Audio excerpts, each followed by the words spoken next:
class 12th. Today I am going to start a new topic, moving coil calorimeter. It is a most important topic. It's working also important. So please listen to me. What is moving coil calorimeter? First of all, calorimeter.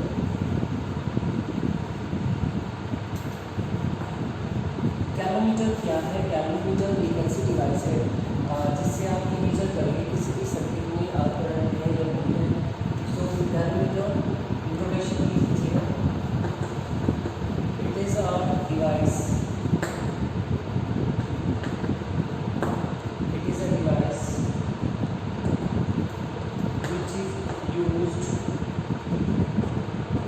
which is used to detect या major भी कर सकते हैं, which is used to detect a presence of current, presence of the current in the circuit या कैलोमीटर। इससे क्या है? उसके बाद हम यहाँ पर कैलोमीटर को दो टाइप्स ले सकते हैं। आपकी बुक में दिए ना, दो कंडीशन रख सकते हैं। Types of कैलोमीटर, types of कैलोमीटर।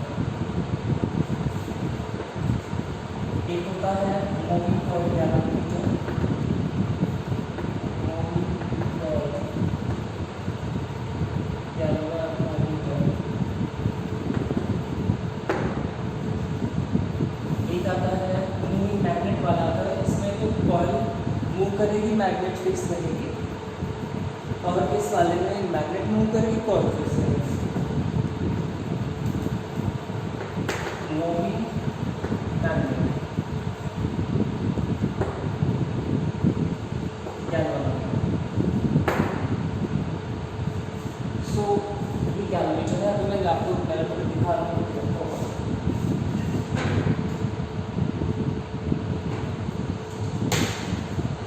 देखिए बच्चों, इट इज़ अ गैल्वेनोमीटर। ये मूविंग कोयल गैल्वेनोमीटर है जो लैबोरेटरी में यूज़ किया जाता है। ये इसका टर्मिनल हो गया पॉजिटिव, ये नेगेटिव। और इसमें की निडल होती है जो बिल्कुल सेंटर में खड़ी होती है। जब आप यहाँ पर कोई भी करंट देंगे तो उस निडल में डिफ्लेक्शन या तो ऐसे आता है या फिर ऐसे आता है। डिफ्लेक्शन बीच में जीरो डिफ्लेक्शन रहता है। So it is a galvanometer. इसको मैं भी समझाने वाला हूँ, इसकी पूरी वर्किंग क्या है। ये काफ़ी इम्पोर्टेंट है। मूविंग कॉइल बीच में देखिए जी लिखा रहता है, या पूरा गैल्वो ऐसे करके लिखा होता है। इधर 0, 10, 20, 30, इधर भी ऐसे दोनों साइड में सेम वैल्यूज होती है, right. So it is a galvanometer. देख लीजिएगा ध्यान से। सो अब हम बात करते हैं बच्चों उसके प्रिंसिपल पर। Principle of galvanometer, principle of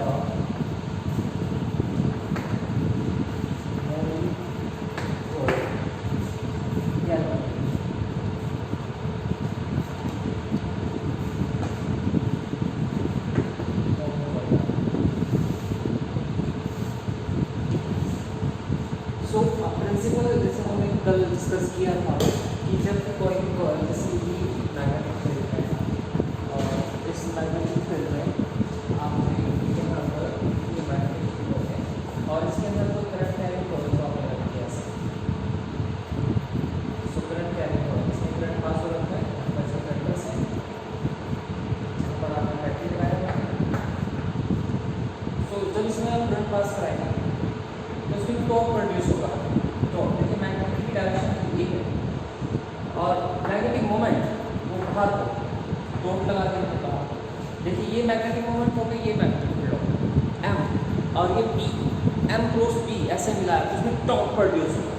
so m cross p magnetic direction mass torque is equal to m cross p. तो इसमें टर्निंग इफेक्ट आ जाएगा। सो यही इसका प्रिंसिपल। याद रखिए वेक्टर कोण की बात कर रहे हैं, एम का और पी का एंगल लेना है। सपोज ये एम है आउटवर्ड डायरेक्शन में, ये मैग्नेटिक फील्ड की डायरेक्शन है। सो एम क्रॉस पी हो गया टॉर्क, ऐसे घूमेंगे। So it is a principle of moving coil galvanometer. So torque को आप ऐसे लिख सकते हैं, टॉर्क इज इक्वल टू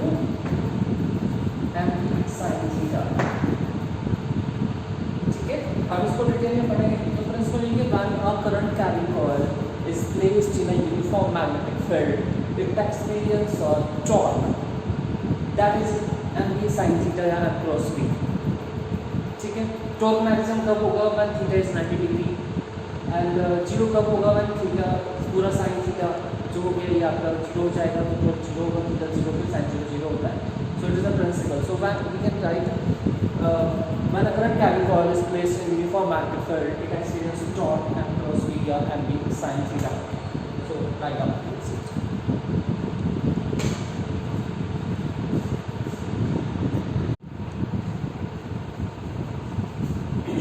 बच्चों स्टैक की मैग्नेट तो बोर्ड पे नहीं आ रहा, तो मैं इसको ऐसे बना रहा हूँ कि ऊपर से सिलेंड्रिकल है, आप ऊपर से देख लीजिएगा.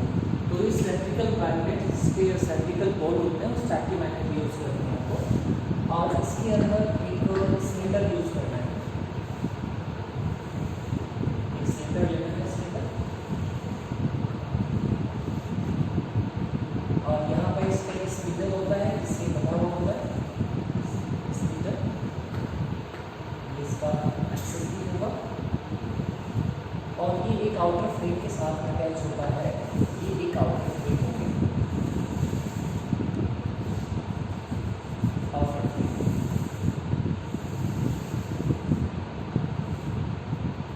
इसको फ्रेम यूज कीजिएगा, आउटर फ्रेम.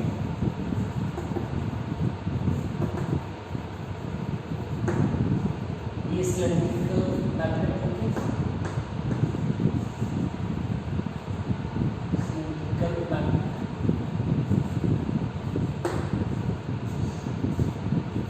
इसको आप नाम देंगे स्पीडर, फ्यूज होता है पावर.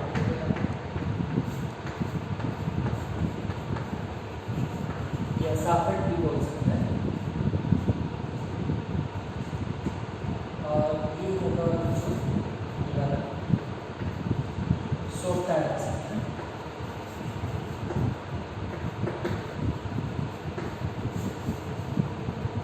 सॉफ्टवेयर आ सकते हैं.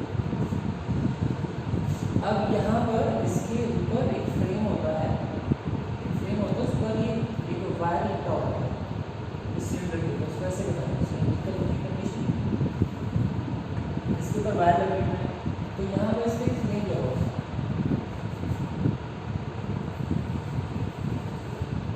इसमें एक खांचा सा बना होता है, और वो वायर यहाँ से है, सपोज ये वायर ऐसे जाएगा तो उसके ऊपर ऐसे ही चला जाएगा, टर्न हो जाएगा.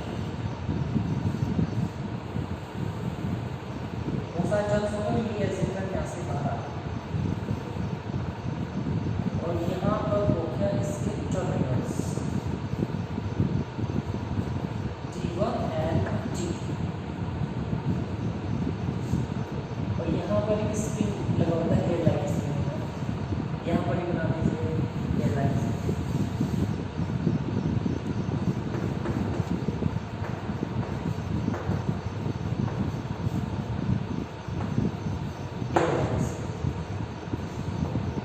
इसको लिख दीजिए हम लोग टर्मिनल्स, टर्मिनल्स. ये करंट ऐसे फ्लो होता है.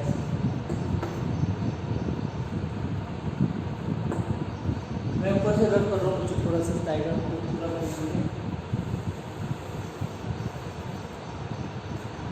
इसके यहाँ पर जस्ट ऊपर एक लीनियर स्केल, जिसका कलर एक लीनियर स्केल बना होता है.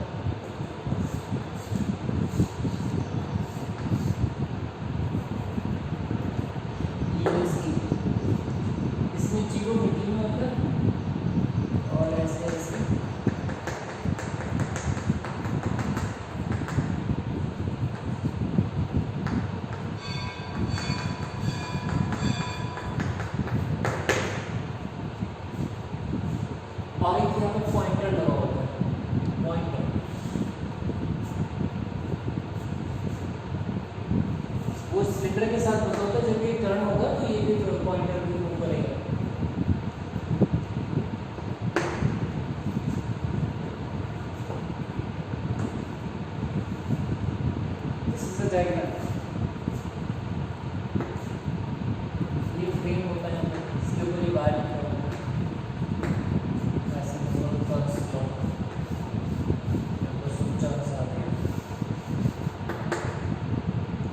सिलेंडर फेस है तो ये घूमता है पूरा फ्री से।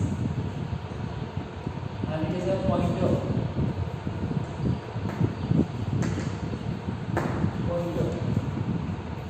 और इसका नाम है लीनियर स्केल।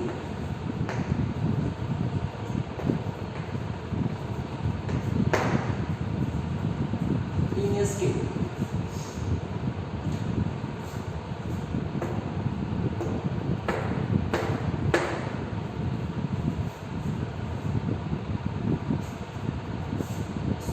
स्टूडेंट अब हम थोड़ा सा कंसेप्ट समझते हैं। यहाँ पर आपसे पहला क्वेश्चन ये पुटअप हुआ है कि यहाँ पर आपने सिलेंड्रिकल सर मैग्नेट यूज़ क्यों किया है, एक फ्लैट मैग्नेट यूज़ क्यों नहीं किया, पहले उसको समझते हैं। तो उसकी लिए आप एक हेडिंग फिल कर लीजिएगा, radial magnetic field. Radial magnetic field क्या है बच्चों? अगर हमें सिलेंड्रिकल कंडीशंस जो हमने लिया है, नॉर्थ हो गया, इसको फ्लैट मैग्नेट लेते हैं ऐसे मॉडल, और इसके अंदर ये ऐसे सिलेंडर लटकाते हैं पर ये सिलेंडर और उसके ऊपर ऐसे वायर करते हैं। करंट फ्लो ये टर्न होता, सपोज ये करंट इसमें ऐसे आ रहा है तो मैग्नेटिक मोमेंट बाहर हो गया और मैग्नेटिक फील्ड इस डायरेक्शन में हो गया। सो एक टोर्क प्रोड्यूस हुआ। टोर्क कितना प्रोड्यूस हुआ? आप कहेंगे सर एट sin थीटा। अगर सपोज M और P में M एंड P इन दोनों के बीच में एंगल थीटा है तो उस केस में M sin थीटा है और 90 है तो मैक्सिमम। तो यहाँ पर एक कंडीशन आ गई प्यारे बच्चों कि जब ये टोर्क आया M ऐसे हुआ B ऐसे हुआ, इसमें टर्निंग इफेक्ट प्रोड्यूस हुआ, तो इसमें जब एक राउंड कंप्लीट किया उस कंडीशन में इसका टोर्क यूनिफॉर्म नहीं मिलता आपको।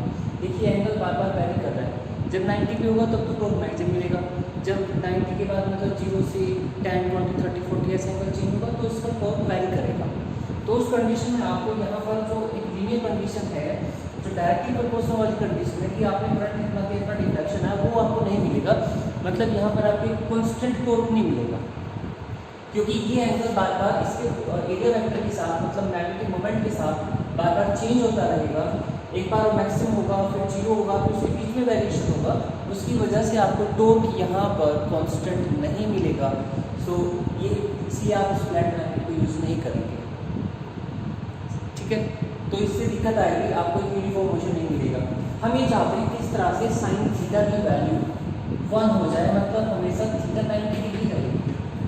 अब आप कहें 90 तो होनी रहा इसमें तो 90 डिग्री करने के लिए हम एक दूसरा अरेंजमेंट लेते हैं, और वो अरेंजमेंट क्या है इसको साथ साथ नोट करते रहिएगा, जो मैं वर्ड बोल रहा हूँ उनको नोट डाउन करते रहिएगा। हम यहाँ पर सिलेंड्रिकल पोल देखिए इसको क्या फायदा होगा।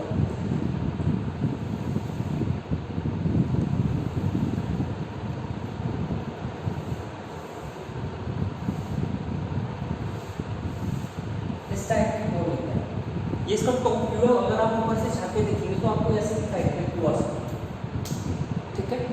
और तो यहाँ पर देखिए ये नॉर्थ पोल है और ये साउथ पोल है,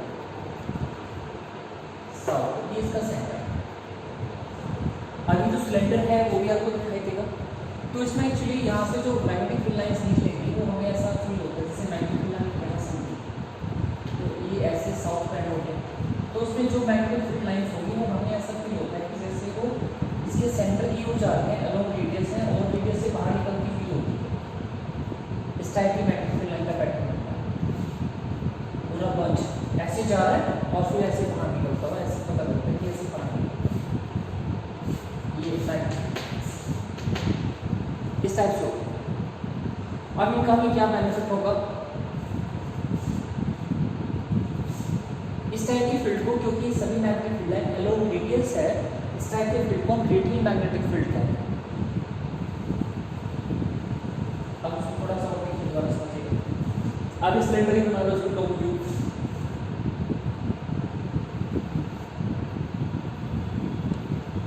ऊपर से देख रहे हैं आप उसको, ये इसका सेंटर, ये इसकी टर्न्स,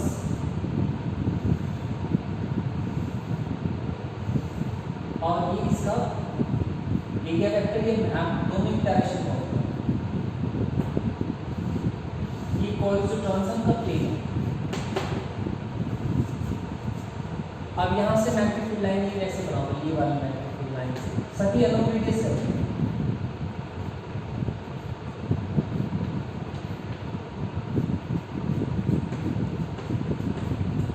और ऐसे बाहर निकल जाएगा। इंटरसेक्शन नहीं होता इसमें अंदर, क्योंकि सीसॉ का है ना, तो ये ऐसे टर्न होकर ऐसे निकल जाएगा। लेकिन हमें लगता है ऐसे कि जैसे ये एलोंग सेंटर एलोंग रेडियस जा रही है और एलोंग रेडियस से बाहर निकल रही है। सो इस टाइप के मैग्नेटिक फील्ड को आप रेडियल मैग्नेटिक फील्ड कहते हैं। अब क्या होगा, आपने क्या किया, इसमें करंट पास कराया, जैसे करंट पास कराया इसमें टॉर्क प्रोड्यूस हुआ एम बी। सपोज ये सिचुएशन है, आपको एंगल एम ओ बी के बीच लेना होता है एरिया वेक्टर के साथ। एरिया वेक्टर नीचे डायरेक्शन में परपेंडिकुलर टू द प्लेन। तो आपने देखा ये वाली मैग्नेटिक फील्ड इसके प्लेन के बिल्कुल पैरेलल है, ये वाली मैग्नेटिक फील्ड। और एरिया वेक्टर इसका मतलब ये एरिया वेक्टर इसको इस डायरेक्शन में परपेंडिकुलर होगा, तो थीटा कितना है पर 90। तो टॉर्क कितना मिलेगा आपको यहाँ पर, आपको यहाँ से मैक्सिमम मिलेगा। उसके बाद आपने क्या किया, जैसे करंट दिया ये कॉइल सब ऐसे टर्न होगी, ये टर्न्स ऐसे आ गए। अब इसका एरिया वेक्टर ये हो गया ऐसे। अब ये वाली मैग्नेटिक फील्ड लाइन जो सीखने में वो यूज हो जाएगी, तो यहाँ पर भी थीटा कांस्टेंट हो गया 90 डिग्री होगा। अब भी आपको तो कितना ही मिला। तो इससे क्या होगा, इस टाइप के मैग्नेटिक फील्ड से सिलेंड्रिकल मैग्नेटिक फील्ड से होगा क्या, जो कि यहाँ पर जो मैग्नेटिक फील्ड लाइंस हैं ऑलवेज इस कॉइल के प्लेन के पैरेलल ही रहेंगी। मैग्नेटिक फील्ड हमेशा इस कॉइल का जो प्लेन है उसके पैरेलल रहेंगी और इसका एरिया वेक्टर के साथ एंगल 90 बनेगा। So this type of field is called radial magnetic field. आपने यहाँ पर क्या किया, थीटा कांस्टेंट कर दिया, हर सिचुएशन में आपको थीटा 90 मिलेगा और टॉर्क यूनिफॉर्म हो जाएगा। ऑलवेज एक ही कंडीशन है कि torque is equal to MP, इसलिए हम यहाँ पर सिलेंड्रिकल मैग्नेट यूज करते हैं। समझ में आ गया होगा आपको। दोबारा सुने, यहाँ से इस पोल से जो मैग्नेटिक फील्ड लाइन निकली वो हमेशा एलोंग रेडियस जाती है और एलोंग रेडियस ही बाहर इस पर यूज आउट हो जाती है साउथ पोल पर। जब आप इसके अंदर ये कॉइल रखते हैं तो उस कंडीशन में इस कॉइल का जो प्लेन है वो हमेशा मैग्नेटिक फील्ड की डायरेक्शन में ही रहेगा और थीटा 90 डिग्री रहेगा, कांस्टेंट रहेगा। Such type of field is called radial magnetic field. ठीक है बच्चों, तो इसको मैं थोड़ा क्वेश्चन पर टिक लगवा दूंगा, तो वहाँ से आप एक बार पढ़ लीजिएगा। तो आपका थीटा कांस्टेंट हो गया, torque is equal to M. ठीक है, अब देखिए यहाँ पर आपने स्प्रिंग लगाया हुआ है, जैसे आप इसमें करंट, मैं इसकी वर्किंग की बात कर रहा हूँ, तो सबसे पहले आपसे पूछा जाएगा कि why do we use cylindrical poles of magnet.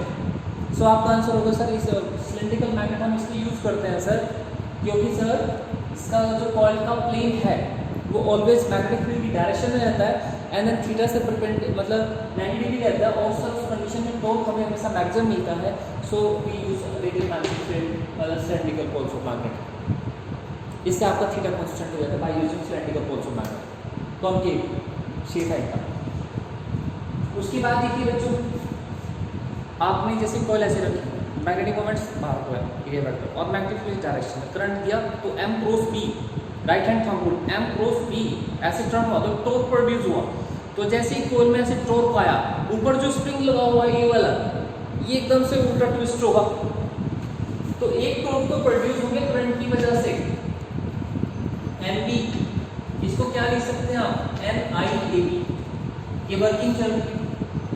अब जैसे ये ऐसे घूमा, ये स्प्रिंग अपोज करा इसका घूमने का, ये ऐसे घूम रहा है, इसलिए उल्टा घूम रहा है इसका, तो इसमें एक टॉर्क और प्रोड्यूस हो गया, torque x is equal to k into theta restoring torque, या इसको आपकी बुक में अल्फा लिया हुआ है वो भी ले सकते हैं। स्प्रिंग फैक्टर पढ़ा होगा आपने कि जब किसी स्प्रिंग को ट्विस्ट करते हैं तो ये कॉइल तो ऐसे घूमा और स्प्रिंग ऐसे ट्विस्ट हो गया, तो ये वाला टॉर्क इस टॉर्क का अपोज कर रहा है। समझ में आ गया आपको? तो जब इसका अपोज करेगा, एक कंडीशन ऐसे आ जाएगी इक्विलिब्रियम वाली कंडीशन, ये वाला टॉर्क इस टॉर्क के इक्वल हो जाएगा और इस पॉइंटर का मोशन स्टॉप हो जाएगा। जैसे ये घूमा तो पॉइंटर भी घूमा, ऐसे पॉइंटर घूमा, स्प्रिंग ऐसे ट्विस्ट हो गया और करंट किया आपने बिल्कुल ज्यादा ट्विस्ट हो गया, ये पॉइंटर यहाँ पे आ गया। सो एक कंडीशन ऐसी आ जाएगी, ये टॉर्क और ये deflecting torque due to current की वजह से और ये रिस्टोरिंग टॉर्क दोनों आपस में बैलेंस हो जाएंगे। तो आप इन दोनों को इक्वल करके यहाँ पर ये निकालेंगे कि सर जितना करंट देंगे उतना ही डिफ्लेक्शन आएगा इसमें। सो डिफ्लेक्शन जो होगा वो डायरेक्टली प्रोपोर्शनल टू करंट होगा। ये इसकी वर्किंग आपको लिखनी है, डायग्राम बहुत अच्छे से बनाना है आपको ये। अब मैं आपको इसकी थ्योरी पे टिक लगवा रहा हूँ, वहाँ से आप इसको प्लीज नोट कर लीजिएगा। इसकी वर्किंग में ध्यान से देखिएगा, जब आप इसमें करंट देंगे टर्मिनल से तो यहाँ पर एक टॉर्क प्रोड्यूस होगा। उस टॉर्क की वजह से इस स्प्रिंग में अपोजिट टॉर्क प्रोड्यूस होगा जो इसके मोशन का अपोज करेगा। अगर करंट कम दिया है आपने तो कम टॉर्क आएगा, इसको कम अपोज करना पड़ेगा। ज़्यादा करंट है ज़्यादा अपोज, बिल्कुल ऐसे सुकड़ जाएंगे। इक्विलिब्रियम में पॉइंट पर्टिकुलर वैल्यू पर रुक जाएंगे, फिर आगे ठीक है।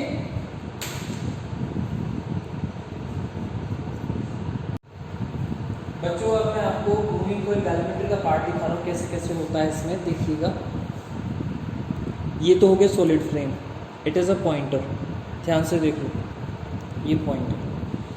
और इसके अंदर आपको दिख रहा होगा ये हो गए टर्मिनल्स।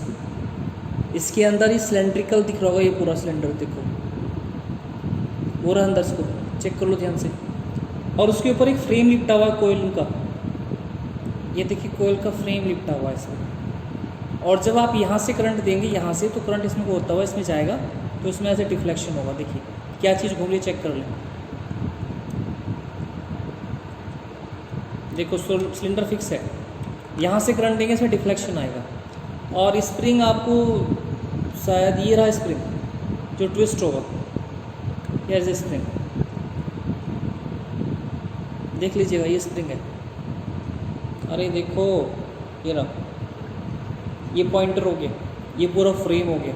एक बार दोबारा देख लो, पॉइंटर हो गया, ये देखिए करंट देंगे इसमें डिफ्लेक्शन ऐसे आएगा। देखो ये सपोज यहाँ तक गया, ये स्प्रिंग ट्विस्ट हो जाएगा यहाँ पर, तो इसके मोशन का अपोज करेगा, एक पर्टिकुलर वैल्यू पर रुक जाएगा कि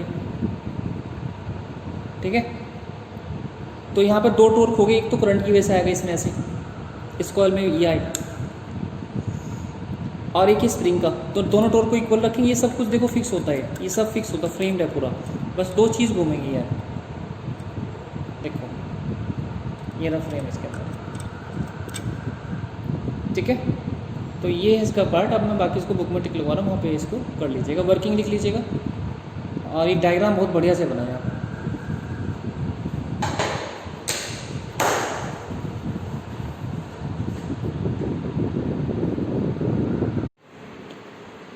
So it's a topic, moving coil galvanometer. Galvanometer is a device to detect the current in the circuit, and principal current carrying coil is placed in a uniform magnetic field, so it experiences torque. Angular deflection is there. So construction में जो आपको diagram बनाया हुआ है वो आप check कर लें। सो देखिए स्टूडेंट, ये रहा डायग्राम। एक इस डायग्राम को भी बनाइएगा आप। ये सिलेंड्रिकल पोल ऑफ मैग्नेट हो गया, देखिए यहाँ पर, ये उसका टॉप व्यू जो आप ऊपर से देख रहे हैं, ये स्प्रिंग हो गया, ये पिवोट हो गया जहाँ पर वो ऊपर फ्रेम के साथ कनेक्ट है, और ये सॉफ्ट आयरन सिलेंडर हो गया, और ये यूनिफॉर्म रेडियल मैग्नेटिक फील्ड जो मैंने आपको बताया था, मैग्नेटिक फील्ड यहाँ से ऐसे निकलती हैं और दूसरे साइड में ऐसे चली जाती हैं। सो एक्चुअल में इनकी पोजीशन होती ऐसे है, इंटरसेक्शन नहीं होता, कभी सोचो आप इंटरसेक्शन होता है, अलोंग रेडियस जाएंगे, अलोंग रेडियस ही बाहर निकल जाएंगे। ये पॉइंटर हो गया, देखिए यहाँ पर ये पॉइंटर हो गया, और ये लीनियर स्केल हो गया। ये परमानेंट मैग्नेट है जो आप यूज़ कर रहे हैं, सिलेंड्रिकल मैग्नेट। सो सबसे पहले आपको यहाँ पे एक बात पढ़ें कि रेडियल फील्ड क्या होता है, इसकी डेफिनेशन मैंने आपको बता दिया, तो यहाँ पे भी पढ़ सकते हैं। Cylindrical soft iron core is mounted symmetrically between the concave poles of horseshoe magnet. This makes the line of force point along the radii of the circle, जो बताया मैंने आपको। Such field is called radial magnetic field. The plane of coil rotating in a field remains parallel to the field in all position. Please point पे ध्यान दें, ये underline कर लें। द प्लेन ऑफ कॉयल हमेशा मैग्नेटिक फील्ड के parallel रहेगा, और थीटा वहाँ पे 90 डिग्री रहेगा, ठीक है। सो ये बहुत ही इम्पोर्टेंट सेक्शन है आपके लिए, जो आपको ध्यान में रखना है। उसके बाद थ्योरी एंड वर्किंग आ गया। थ्योरी ऑफ वर्किंग में डायग्राम वही है आपका एज इट इज, जो आपको समझाया था कल, उसको वही पिछला वाला पार्ट। तो उसमें आपको लिखना है कि जो ये रेडियल फील्ड है, इसमें क्या होता है, plane of coil always remains parallel to the magnetic field. So उस कंडीशन में जब आप फ्लेमिंग लेफ्ट हैंड रूल लगाते हैं तो आपको फोर्स हमेशा मैक्सिमम मिलता है, और वो टॉर्क कितना मिलेगा, NIBA मिलेगा, ये NIBA हो जाएगा। So two force on side PS and QR is equal and opposite, they form a couple and exert a torque. इतना थीटा इज 90, ये हमने समझ लिया कैसे हुआ, because normal to the plane of the coil remains perpendicular to the field, plane के parallel और field के perpendicular in all the position. So हमेशा आपको हर कंडीशन में टॉर्क मैक्सिमम मिलेगा। तो ये कंडीशन तो ये हो गया। उसके बाद जब टॉर्क लगेगा, करंट देंगे आप, तो उसमें जो ऊपर स्प्रिंग लगा हुआ है उसमें एक रिस्टोरिंग टॉर्क सेटअप हो जाएगा ड्यू टू विच इलास्टिसिटी, उसकी इलास्टिसिटी की वजह से। So restoring torque is equal to alpha, या restoring torque is equal to k alpha. K यहाँ पर टॉर्जन कांस्टेंट है ऑफ द स्प्रिंग। सो इस कंडीशन में इक्विलिब्रियम पोजीशन में क्या होगा, रिस्टोरिंग टॉर्क और डिफ्लेक्टिंग टॉर्क आपस में इक्वल हो जाएंगे। So k alpha is equal to NIBA। So alpha is equal to क्या हो गया, NBA अपॉन के into I. So alpha is directly proportional to current. So we can say that thus the deflection produced in the galvanometer coil proportional to the current. Deflection produced in the galvanometer proportional to the current flowing through it, proportional to the current. ठीक है। सो इसलिए क्योंकि current directly proportional, मतलब deflection current के directly proportional, इसलिए आप linear scale use कर पाते हैं कि भाई जितना करंट देंगे उतना डिफ्लेक्शन आ जाएगा। तो ये जो पीछे फॉर्मूला आया था इसको थोड़ा रीअरेंज कर लो। I is equal to K upon NB into alpha. ध्यान रखें के क्या है, टॉर्जन कांस्टेंट है, N नंबर ऑफ टर्न है, B मैग्नेटिक फील्ड है, A एरिया है, into alpha. I is equal to G alpha. G को हमने यहाँ पर नाम दिया हुआ है, this is a galvanometer constant या फिर current reduction factor, current reduction factor या फिर गैल्वेनोमीटर कांस्टेंट G। G की वैल्यू हमेशा K अपॉन NB होगा। यहाँ से थोड़ा रीअरेंज कर लें इसको, G is equal to I upon alpha. तो इसको बोलते हैं figure of merits. So it is defined as the current of is produced deflection of one scale division, one scale पर, वन यूनिट पर, I अपॉन अल्फा। ये formula आप याद रखिएगा। तो यहाँ तक पूरा आप देखो, इसमें करना क्या है, सबसे पहले तो आप लिखना व्हाट इज गैल्वेनोमीटर, इसका प्रिंसिपल। कंस्ट्रक्शन में डायग्राम बनाइएगा, ये वाला जो बोर्ड पे बना है वो वाला, ये वाला नहीं बनाना। उसके बाद रेडियल फील्ड एक्सप्लेन करिए जो डायग्राम बोर्ड पे उनके अकॉर्डिंग। उसके बाद थ्योरी और वर्किंग हेडिंग डालिएगा, ये पूरा सेक्शन लिखिएगा, और फिर इक्विलिब्रियम में ये दोनों इक्वल करके यहाँ पर देन इसको एक्सप्लेन करें। और उसके बाद figure of merits of a galvanometer, G is equal to I alpha is equal to K upon NB। यहाँ तक आपको इसको मेंशन करना है। ओके स्टूडेंट, तो it's a very important topic for examination, so please add to your note. The next one is sensitivity of a galvanometer. ये topic इससे बिल्कुल बहुत बढ़िया टॉपिक है, इसी से जुड़ा हुआ है। सेंसिटिविटी ऑफ गैल्वेनोमीटर का मतलब सिंपल सा ये है, बिल्कुल बहुत ही स्मॉल करंट पर गैल्वेनोमीटर में लार्ज डिफ्लेक्शन शो होता है। A galvanometer is said to be very sensitive, it is shows large scale deflection even a small current. जैसे छोटी बात का बतंगड़ बनाना, तो थोड़ा सा करंट देंगे एकदम से लार्ज डिफ्लेक्शन, बड़ा सेंसिटिव होता है। स्मॉल वोल्टेज पे भी काफ़ी चेंज आ जाएगा, ये सेंसिटिविटी होती है। इस सेंसिटिविटी को हम दो टाइप में डिवाइड करते हैं, करंट सेंसिटिविटी और एक voltage sensitivity. Current sensitivity is defined as the deflection per unit current, जो उसमें डिफ्लेक्शन होगा निटल में पर यूनिट करंट, एक यूनिट करंट पे कितना होगा। अल्फा अपॉन आई, अभी आपने पढ़ा अल्फा अपॉन आई, इसका उल्टा तो क्या हो जाएगा, NB अपॉन के हो जाएगा। IS is equal to alpha upon I NB upon K. And voltage sensitivity, it is defined as the deflection produced in the galvanometer when the unit potential difference applied across it, alpha upon V, alpha upon IR, V की value रखा, या फिर ये आ जाएगा alpha upon I. So voltage sensitivity also we can write current sensitivity upon R। current sensitivity ये पहला formula है वोल्टेज का, जहाँ IU और R नीचे आता है, IU पर आता है। So factor on which the sensitivity of a moving coil galvanometer can be increase by increasing number of turn, by increasing magnetic field, by increasing area, उसको बड़ा कर दीजिएगा, और K को कम कर दो क्योंकि K इनवर्सली प्रोपोर्शनल में चल रहा है। सो अगर आप मूविंग कॉइल गैल्वेनोमीटर का किन फैक्टर पर डिपेंड करता है, तो इन फैक्टर पर डिपेंड करता है। सेंसिटिविटी कैसे इंक्रीज कर सकते हैं, बस ये पॉइंट लिख लीजिएगा, नंबर ऑफ टर्न बढ़ा दीजिएगा, मैग्नेटिक फील्ड इंक्रीज कर दीजिएगा, इंक्रीजिंग द एरिया और डिक्रीजिंग द वैल्यू ऑफ के टॉर्जन कांस्टेंट। तो यहाँ तक का पॉइंट स्टूडेंट आपको याद करना है, नोट करना है। दो तीन एडवांटेज पढ़ लीजिएगा और डिसएडवांटेज। इस क्वेश्चन को बिल्कुल याद कर लें और जब ये आपको लर्न हो जाए, बिल्कुल अच्छी तरह से हो जाए, तो इसके नोट्स बना लें और मुझे रिपोर्ट करें इसके बारे में। कोई डाउट हो तो फ़ोन पे पूछ लीजिएगा।